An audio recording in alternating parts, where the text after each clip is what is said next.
Boa noite. É conhecido por dizer o que pensa, sem rodeios nem meias palavras. Nos próximos 35 minutos, de caras com o banqueiro Fernando Ulrich.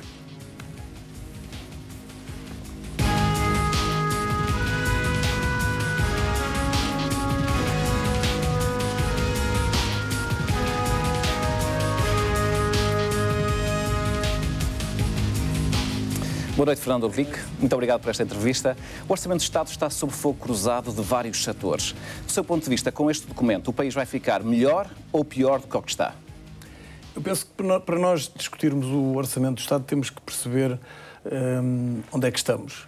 E eu, embora não goste de utilizar números em televisão, não posso deixar, dada a importância do tema, de citar alguns números para que as pessoas percebam onde é que nós estamos.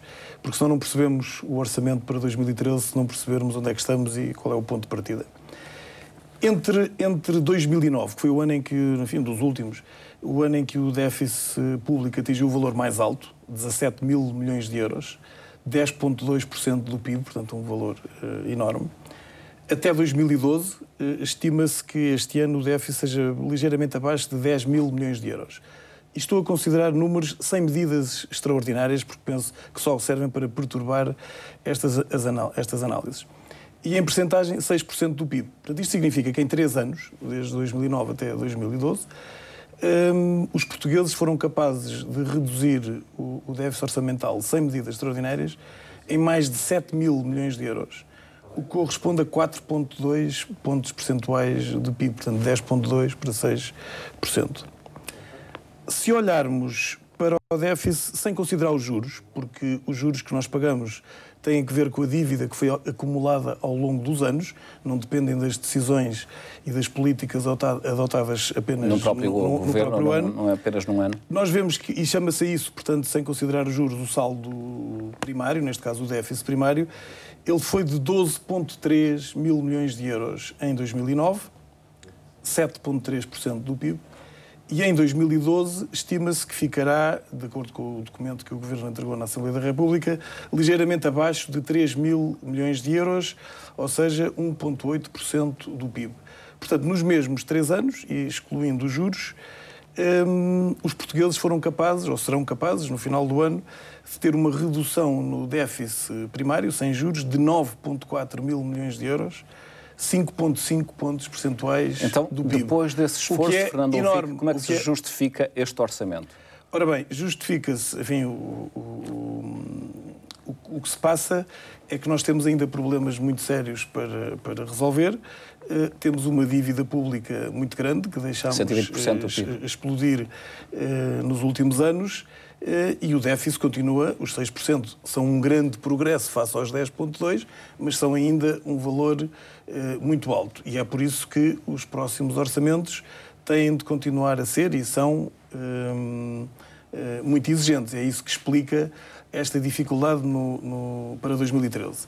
Mas há um outro ponto que eu gostava de sublinhar e que tem sido muito discutido, tem a ver com a questão da despesa. Se tem cortado na despesa ou não se tem cortado na despesa. O Fernando Ulrich já disse que para os cortes serem eficazes tinham que ser cortes secos, nomeadamente na saúde e na educação. Não, já vamos falar nisso, que é uma coisa que algumas pessoas não têm tido dificuldade em perceber, mas deixe-me primeiro falar nos números globais.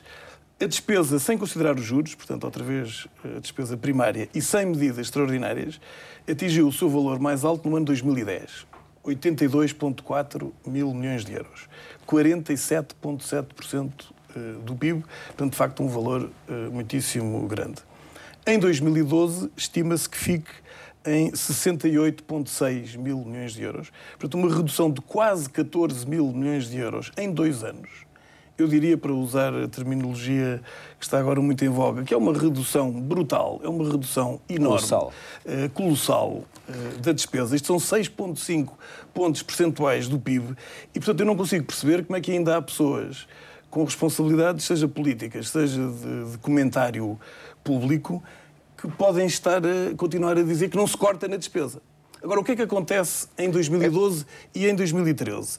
É que em 2012 este valor, em parte, não foi só por isso, mas em parte, foi alcançado graças a medidas que o Tribunal Constitucional veio a dizer que se podiam manter em 2012, mas que não podem ser repetidas. Fernando Henrique, em síntese, olhando para tudo o que acabou de dizer... Portanto, em 2013 a despesa pública vai aumentar. O senhor compreende este orçamento? É a conclusão que eu retiro depois desta sua introdução. Eu compreendo este orçamento à luz das circunstâncias em que nos encontramos. Em que estamos, à luz dos acordos que fizemos a nível internacional e à luz da decisão do Tribunal Constitucional. Então, como é que o senhor explica que, por exemplo, personalidades de peso da área do social-democrata, como Manuela Ferreira Leite, que já disse que este orçamento não é execuível, ou mesmo António Bagão Félix, que também foi Ministro das Finanças num governo de uma coligação PSD-CDS, que disse que este documento iria provocar uma septicémia na economia.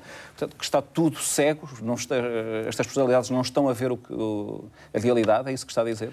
Não, olha, eu não gosto de comentar comentadores, não é? Portanto, eu não vou fazer... Sim, mas estes não são os comentadores habituais, não é? São ex-ministros das Finanças que tomaram uma posição pública sobre este documento. Mas não vou, e muito crítica. Mas não vou comentar o que essas pessoas comentam.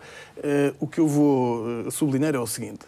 Nós temos um desemprego de 15,5% este ano, de acordo com os números do Governo, e que no próximo ano chegará a 16,4%. São mais de 800 mil pessoas, é o quádruplo do que era em 2000, é o dobro do que era em 2006. Este é um problema, obviamente, gravíssimo. Temos uma dívida pública que representa 120% do PIB. Ou seja, é o dobro daquilo que nós nos comprometemos no Tratado de Maastricht que devíamos ter, que eram 60% do PIB. E eu entendo que, para resolver estes dois problemas, o do desemprego, que é de brutal e tem que ser resolvido, e o da redução da dívida pública, isto precisa de um programa de longo prazo. E é se calhar aí, digamos, que estamos todos de acordo. Não é possível reduzir drasticamente o desemprego ou reduzir de forma significativa a dívida pública que temos sem um programa de longo prazo. E é isso que falta, é isso que não está contemplado nos acordos com a Troika. Eu diria que o acordo com a Troika é um acordo de curto prazo, de curtíssimo prazo. Deveria ser a dimensão da negociação desse memorando. Destes problemas, eu penso que provavelmente devíamos ter outro. Porque este... outro plano de resgate? Não, devemos ter um plano de longo prazo para resolver problemas... Um plano que não fosse apenas de resgate, mas também fosse de crescimento, é isso que está a dizer? Exatamente. E este não serve. Este claramente não serve. Este foi um apagar... Eu diria que Henrique, como é que está a fazer a defesa deste orçamento que vai justamente procurar ir ao encontro daquilo que ficou decidido no memorando da Troika? Não, porque isto são fases, é como no lidar, sei lá, com um incêndio ou com outras situações difíceis. Há várias fases, não é? Portanto, nós tivemos que... Estamos na fase de apagar o fogo. Nós estamos na fase de apagar o fogo, portanto, tínhamos uma situação totalmente insustentável. Ainda temos, na medida em que estamos na mão dos credores, portanto, se os credores não nos apoiarem, o Estado português não tem capacidade de pagar salários nem pensões, não é de cortar mais ou menos, é de que não tem capacidade de pagar. Portanto, esse é o fogo que tem que ser apagado. Se o senhor fosse deputado, votaria este orçamento? Sem qualquer problema? Eu encaro... Sim, votaria sem qualquer problema. E acha que é execuível? O que faria... Todos os orçamentos, à partida, são difíceis de executar quando são exigentes, e isso é verdade no Estado português ou é verdade no orçamento do BPI. Portanto, mas ou é verdade no de qualquer empresa. Para a queda do produto é um valor realista, 1%? Porque o próprio FMI já vai dizer que o impacto da austeridade no crescimento será bastante superior. Repare, eu percebo esses argumentos. O meu sentimento, eu não tenho nenhum modelo matemático ou económico que me permita fazer previsões diferentes das do Governo. Se me perguntar qual é o meu sentimento hoje, à luz daquilo que vou vendo, é que provavelmente o PIB no próximo ano cairá mais do que 1%. Mas eu não penso que essa seja a questão... Poderá cair mais do que caiu este ano, que foi cerca de 3%? Isso parece-me claramente exagerado, mas que provavelmente ficará entre -1 e -3. Mas eu penso que essa não é a questão, essa para mim não é a questão essencial. A questão essencial é nós percebermos que temos um fogo que ainda não está totalmente apagado. Já percorremos um caminho que eu continuo a dizer que é notável ao nível da redução do déficit, ao nível da redução da despesa primária é notável e que é notável ao nível da redução do desequilíbrio externo, que muitos consideravam um problema quase insolúvel. Mas a questão que se coloca... Fernando, e que nós passamos... Desculpa lá, eu tenho que citar os meus... A questão que se coloca é que os portugueses estavam convencidos de que provavelmente estariam a meio do caminho e agora, com este orçamento, ficam a perceber que não estão. Isto é, a luz ao fundo do túnel nunca mais se vê. E esse é que é o problema deste orçamento, não é? Eu penso que, se calhar, foram criadas mal expectativas que deviam ter sido conduzidas de uma forma diferente. Mas repare, deixe-me só falar, porque isto tem muito a ver com a competitividade da economia portuguesa.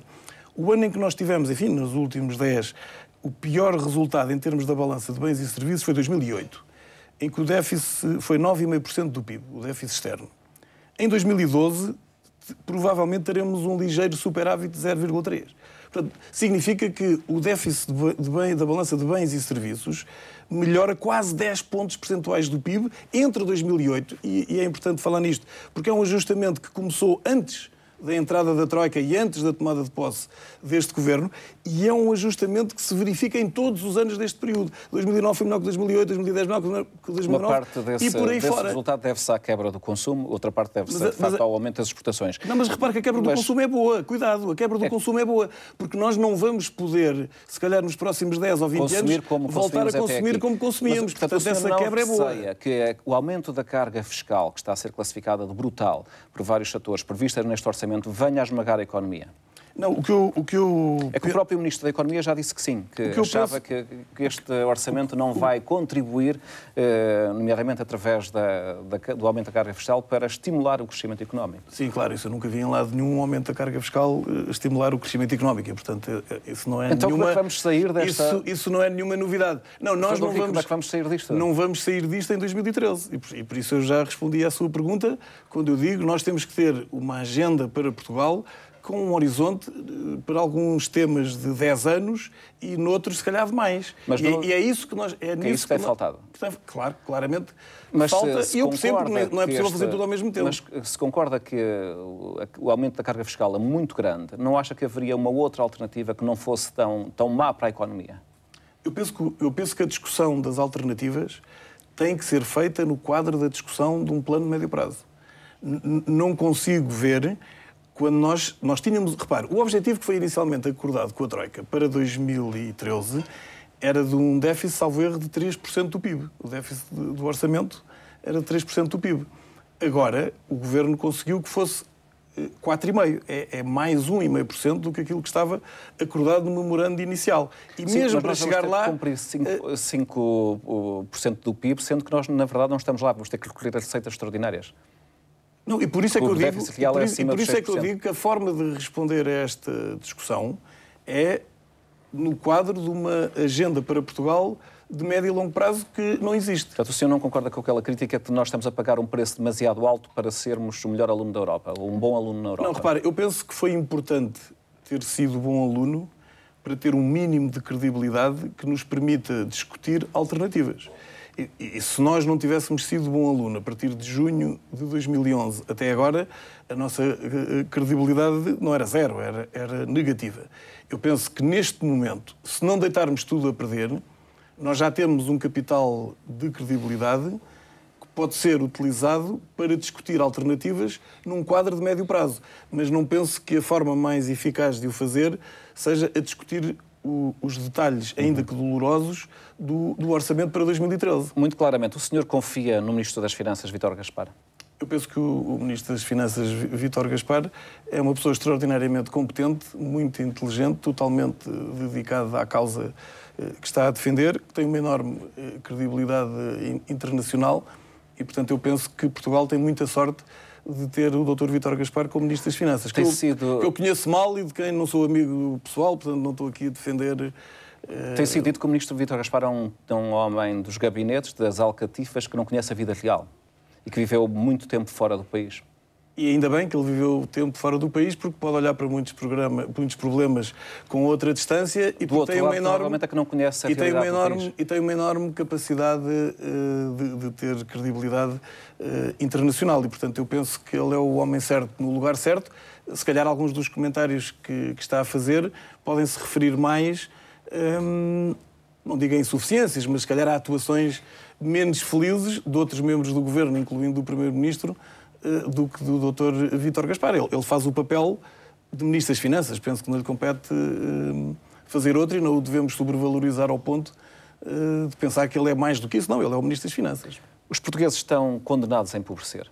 Não, eu penso que não, mas desculpa eu voltar sempre à mesma. Mas no longo prazo, não é imediato. Não, temos que ter uma estratégia, porque os problemas que nós temos, designadamente esse, porque os portugueses melhorarem ou piorarem a sua riqueza tem que ver com o desemprego. Enquanto houver 800 mil portugueses desempregados e esse número a aumentar, é evidente que há muitos portugueses a sofrer e que não conseguem melhorar a sua vida, e esse problema tem que ser atacado de uma forma mais sistemática, mais voluntarista e no longo prazo. O que é que eu quero dizer com isto do voluntarismo? O BPI, desculpa agora a propaganda... A sua condição, nessa condição também que aqui está. De responsável, é um dos maiores empregadores portugueses. Trabalham no BPI em Portugal cerca de 6.500 pessoas. E é um dos maiores empregadores portugueses. Nunca ninguém, responsável nenhum, de coisa nenhuma, me procurou para perguntar o que é que o BPI, como empregador, não é como credor, como empregador, o que é que pode fazer mais para ajudar a criar emprego em Portugal. Nenhum responsável sindical, nenhum responsável de associações empresariais, nenhum governante. Acredita que nesta fase haja a possibilidade de criar emprego, não é? Eu acho que com voluntarismo, eu acho que é possível, e que é uma das perguntas que deve ser feita às grandes empresas portuguesas e àquelas que têm mais capacidade de absorver pessoas e de as utilizar de forma útil, que deve ser discutida. Agora, obviamente que se ninguém negociar comigo nada, se ninguém propuser nada, o caminho em que nós vamos é o de reduzir pessoas.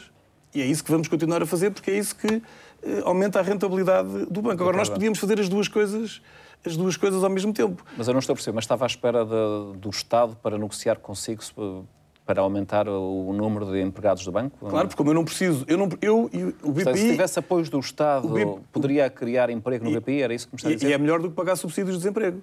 Porque as pessoas que estão em casa, se pudesse haver 300 ou 500 que estivessem no BPI, nem que fosse por 1 ano ou 2, aí eu lhe garanto que era bom para elas, que aprendiam, que se valorizavam e que isso ia ser bom para a sua carreira. Mas agora, o que é que precisava que o Estado fizesse? Que pagasse uma parte do salário? Ou até a totalidade. Era melhor do que pagar subsídios de desemprego. Isto que eu estou a dizer, o BPI pode fazer, a EDP pode fazer, a Portugal Telecom pode fazer, a Jerónimo Martins pode fazer, a Sonai, enfim, muitas grandes empresas podem fazer isto. As PMEs não podem. Eu não posso dizer a uma PME que emprega 10 pessoas, agora, mesmo pagando, ponha lá mais 2, porque perturba a empresa. Eu, se tiver mais 500 pessoas no banco, não me perturba o banco. E as pessoas, quando lá estiverem, aprendem, estão integradas socialmente, valorizam-se, têm um destino, têm esperança. Se estiverem perdidas, sem fazer nada e sem saber para onde ir, os melhores podem emigrar, os outros, se calhar... Esta é uma ideia que os outros, se calhar, nem isso. Pode dar ao Ministro da Economia ou ao Governo, para ser que alguém escuta essa sua sugestão.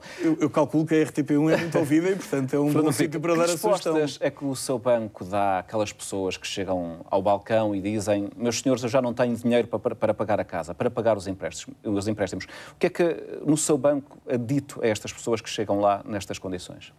Olha, isso é uma situação que é discutida caso a caso e, portanto, depende das situações. Há casos em que se prorroga o prazo, há casos em que se capitaliza, enfim, há muitas soluções. Depende do caso concreto de cada pessoa e, portanto, isso acontece. Agora, mas há uma disponibilidade para negociar, por exemplo, os spreads, os juros, o pagamento dos juros? Os spreads são muito baixos. Repara, os spreads são muito baixos, portanto, aí há muito pouca margem para isso. Mas deixe-me desmistificar um pouco essa questão. É evidente que para algumas pessoas, que felizmente são poucas, que não conseguem pagar a prestação do crédito à habitação, é evidente que isso é uma situação muito séria, em alguns casos... Dramática. E, portanto, podem perder a casa. E, portanto, estamos todos de acordo quanto a isso. Agora, felizmente, a larguíssima maioria das pessoas não está nessa situação. Pelo contrário, se há componente da vida, digamos, económica das famílias portuguesas que tem melhorado nos últimos anos, é a prestação do crédito à habitação. Porque a generalidade do crédito à habitação foi concedido há vários anos. Não foi agora, porque agora o crédito à habitação novo é muito pouco. E na altura em que foi concedido, o spread era muito baixo. Se repara, no BPI, o spread médio da carteira é inferior a 1%. Se põe a 0,9%. Como as Euribors, que é o indexante, que é a base, está abaixo está a 0,5%, se ponha, com mais um spread de 0,9%, as pessoas estão a pagar um juro de 1,5%, que é uma situação nunca vista, baixíssima. Não é o pagamento dos juros, não é? Não, mas mesmo não é apenas o pagamento dos juros, é o pagamento do capital. Mas mesmo com o capital, a prestação do crédito à habitação tem vindo sistematicamente. Portanto, não têm tido no seu banco casos de incumprimentos generalizados? Não, mas é que de maneira nenhuma... E não receia que isso possa acontecer para o ano com o aumento da carga fiscal, que os portugueses vão ser sujeitos? Não, pode aumentar alguma coisa, mas não vai... Porque o crédito à habitação, pelo facto de ser concedido a longo prazo e pelo facto das taxas de juros estarem muito baixas, já comporta a variável fundamental para melhorar a situação dos portugueses, que é jogar com o fator tempo. O crédito à habitação já contém isso, porque foi concedido a muito longo prazo, é relativamente fácil prorrogar os prazos e a taxa de juros está baixíssima. E, portanto, exceto o caso de situações dramáticas, que felizmente são poucas, o crédito à habitação não é um problema, digamos, macroeconómico. Portanto, o senhor acha que a banca portuguesa não deve um pedido de desculpas aos portugueses que se endividaram para comprar casas ou para comprar carros? Não, mas não vejo nenhuma razão porque é que... Bom, a razão que eu vejo é que, de facto, muitas famílias foram pressionadas a comprar carro, a comprar casa, a endividarem-se, quando, de facto, não tinham condições para, no longo prazo, pagarem, isso é mentira. Pagarem os empréstimos. Eu não sei de que bancos é que está a falar, daquele que eu conheço que é o BPI, isso é pura e simplesmente mentira. Portanto, nunca pressionámos ninguém a fazer coisíssima nenhuma e a prova é de que... Bem, houve um marketing, numa fase da última década, houve um marketing muito agressivo para as pessoas comprarem casa.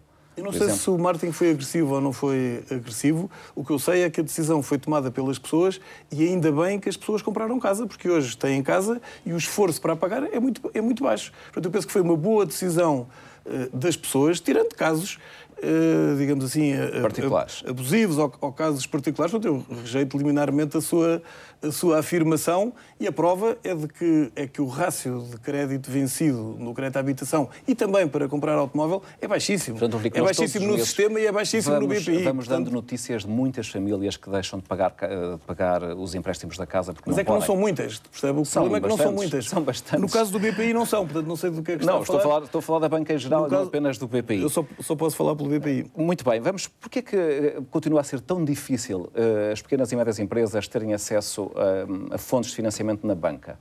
Tem sido sistematicamente dito que a falta de financiamento é um bloqueio ao crescimento económico em Portugal. Eu não estou de acordo com essa afirmação e não estou de acordo com essa afirmação há muito tempo. O que nós temos é que nós estamos numa economia que no final de 2012, e tomando como base o ano de 2008, 2007, 2008, o PIB já vai com uma queda acumulada superior a 6%. O que é grande, não é dramático como na Grécia, em que vai num valor muito mais alto, mas se nos últimos 5 anos o PIB caiu 6 pontos percentuais, é fatal que uma parte significativa da economia não está a correr muito bem. E se uma parte significativa da economia não está a correr muito bem, há com certeza empresas que estão numa situação mais difícil e que, portanto, não têm condições para se endividar. Para serem financiadas. Além disso, é sabido que Portugal é um dos países em que o setor empresarial está mais endividado e, portanto, o Sr. Primeiro-Ministro até disse que as empresas estavam viciadas em crédito, que a economia estava viciada em crédito e, portanto, não é pela via de aumentar mais o crédito que a economia portuguesa vai sair desta situação. E, portanto, bom, os empresários têm dito que é por aí.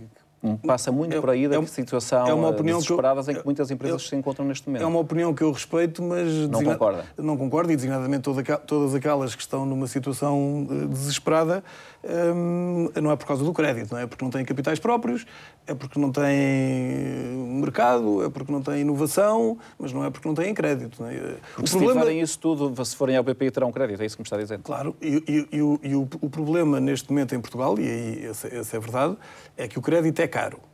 E o crédito em Portugal é caro porque enquanto tivermos as finanças públicas, apesar dos progressos feitos, ainda desequilibradas, como temos, enquanto o Estado pagar as taxas de juros que paga, enquanto houver alguns bancos que que têm algum desequilíbrio entre o crédito e os depósitos. Portanto, enquanto tudo isto se mantiver, e está melhor do que estava há 2 anos ou do que estava há 1 ano, o crédito tenderá a ser mais caro em Portugal do que é na Alemanha, ou do que é em França, ou do que é na Suécia, e isso, obviamente, cria uma vantagem, uma situação de desvantagem para as empresas portuguesas, que, obviamente, que é verdade. Mudando de assunto, Fernando Henrique, o senhor acha que há o risco desta coligação se desfazer? Olha, eu não sou comentador político e... Mas uma pessoa muito bem informada. Não, informado também não sou. Nessas matérias também não sou. Mas vou comentar o tema. A minha perspectiva é a seguinte. Os desafios que nós todos temos que enfrentar e que o país tem que enfrentar são, de facto, muito grandes.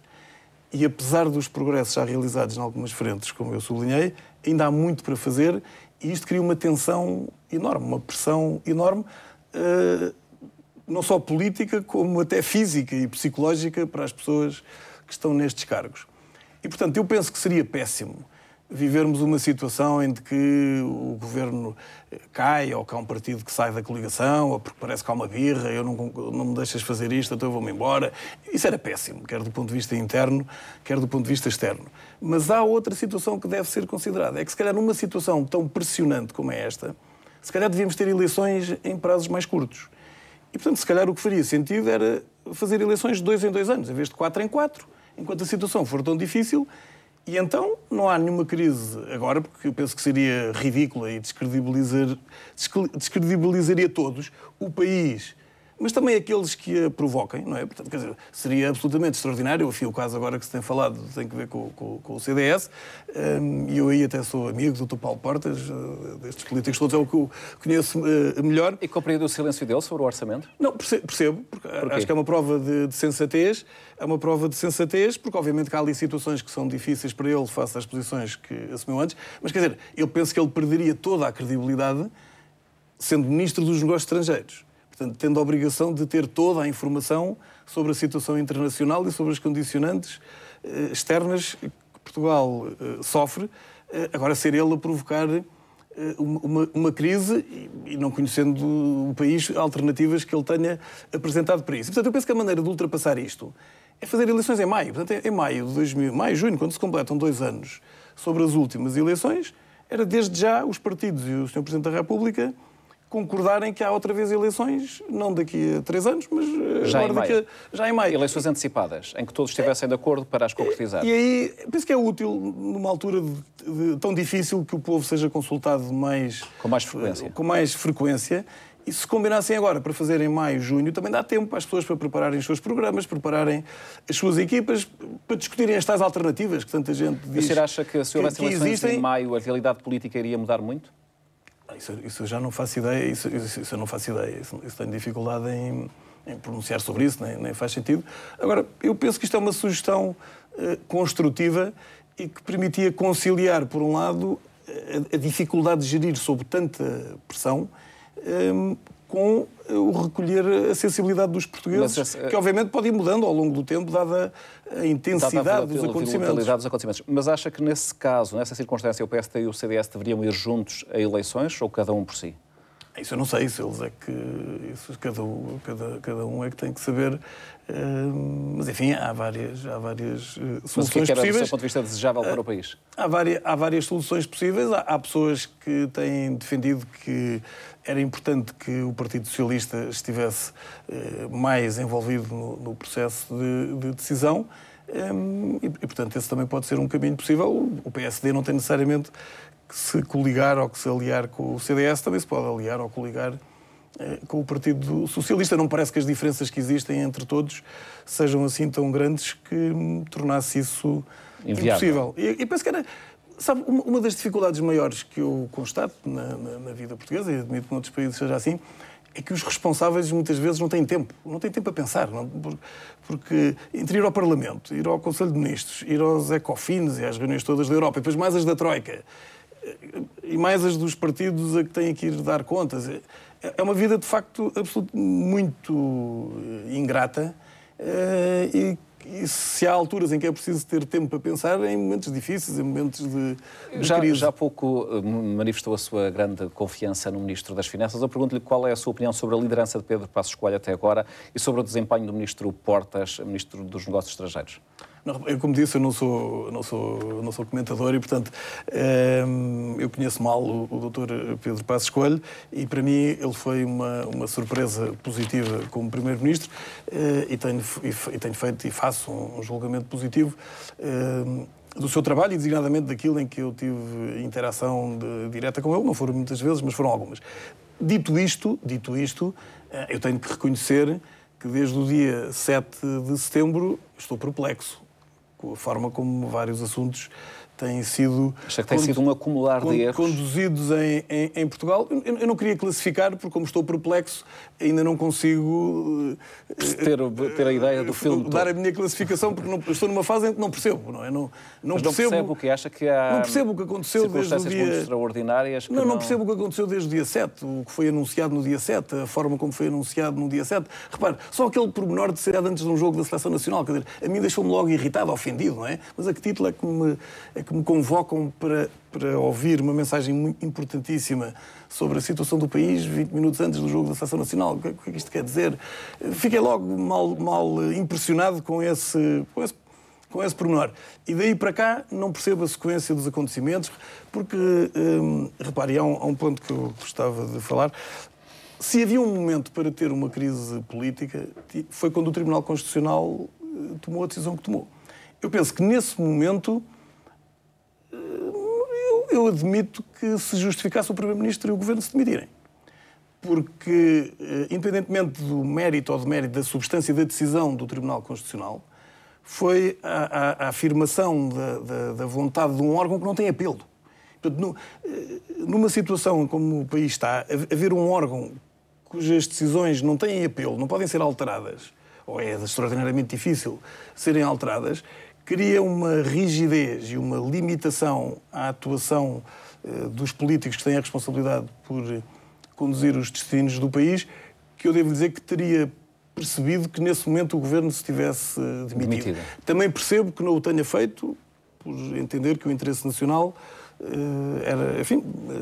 exigia que continuasse. Penso que o Governo fez mal em ter subestimado a gravidade da decisão do Tribunal Constitucional. Penso que o Governo quis talvez minimizar o impacto perante os credores externos, perante as instituições europeias e internacionais, até perante os portugueses, e eu penso que fez mal, porque tornou a tarefa muito mais complicada, muito mais difícil. Agora, uma crise agora, não entendo, acho que é melhor porem-se todos de acordo e em maio ir a eleições. Em maio ir a eleições. Responsabilidades, Fernando Henrique, quando nós olhamos para trás, quem são os grandes responsáveis? Os 3, os 4, os 5 grandes responsáveis pela atual situação em que nos encontramos? Repara, a resposta que as pessoas provavelmente estão à espera, e sobretudo estarão à espera vinda da minha parte, é que eu diga o responsável é o engenheiro José Sócrates.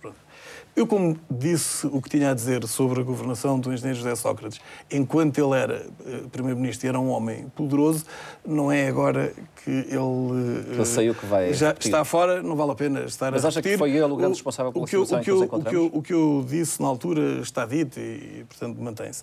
E, obviamente, que ele teve uma cota-parte de responsabilidade.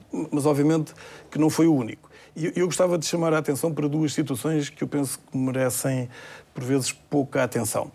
A primeira é que eu entendo que a classe dirigente portuguesa, em geral, na qual eu me incluo, portanto, a classe das pessoas que têm responsabilidades de decisão, não percebeu, desde o dia em que entramos no euro, todas as implicações que tinha fazer parte de uma moeda única comandada pela Alemanha. A generalidade da classe dirigente portuguesa não percebeu isto com todas as suas implicações. E, portanto, isto levou-nos a ir cometendo vários erros e a subestimar vários riscos ao longo dos anos, que obviamente depois se agravaram a partir de, enfim, em 2009, 2010, atingiu-se o paroxismo. Mas o problema vem de trás. E há outro conjunto de responsáveis que são as próprias instituições europeias. São as próprias instituições europeias. Porque, repara, a Europa não nos obrigou a manter a dívida pública em 60% do PIB. Deixou a dívida pública ir por aí acima. A Europa tinha critérios contabilísticos para calcular o déficit das contas públicas, para calcular a situação das empresas públicas e se deviam ser incluídas nas contas do Estado ou não, completamente diferentes das que têm hoje, que são muito mais rigorosas. Portanto, a Europa foi extraordinariamente laxista desse ponto de vista. A forma como os fundos estruturais foram utilizados na economia não foi, se calhar, a melhor num país que precisava de desenvolver o setor dos bens transacionáveis, aumentar a sua competitividade. O Banco Europeu de Investimento, se nós formos ver como é que o Banco Europeu de Investimento, que tem sido um enorme parceiro do BPI, a quem o BPI muito deve... Para responder à minha pergunta, precisava de um longo capítulo. Precisávamos de um longo capítulo para ver um a um quem nos conduziu até aqui. Não, porque, repara, não se chega a uma situação destas só com um responsável. Eu tenho uma última pergunta para lhe fazer. O senhor é banqueiro, o presidente do BPI, mas se viesse a ser chamado para o governo, o senhor aceitava? Eu tenho uma série de limitações pessoais que não têm sentido discutir na televisão. Que impediam essa possibilidade? Impediriam de aceitar um desafio desses. Tenho pena. Tenho pena, mas de facto tenho uma série de limitações. Tem pena porque eu teria gosto? Teria, embora eu já tenho 60 anos. E, portanto, penso que nesta altura... Há quem diga que falta cabelo branco neste governo. Que nestas dificuldades que numa altura tão difícil, eu penso que é preciso gente mais nova, com outra força física, porque é relativamente fácil para mim desempenhar as minhas funções no banco, porque conto com uma equipa super afinada, enfim, é um relógio suíço, entre todos, não só na Comissão Executiva, como todos os que trabalham no banco, os acionistas, e, portanto, é relativamente fácil desempenhar essas funções, apesar do peso dos 60 anos. Os desafios que o Dr. Passos Coelho, o Dr. Vítor Gaspar, o Dr. Álvaro Santos Pereira, ou o Dr. Paulo Portas, enfim, todos eles têm que enfrentar são muito mais difíceis, muito mais exigentes e em condições, de todos os pontos de vista, mais ingratas do que as minhas e, portanto, eu tenho muita admiração por quem tem condições para aceitar esses desafios. Fernando Henrique, muito obrigado por esta entrevista. Muito obrigado. Nós voltamos na próxima quarta-feira. Este foi o De Cara. Já sabe, aqui, por uma boa resposta, nós fazemos todas as perguntas. Boa noite.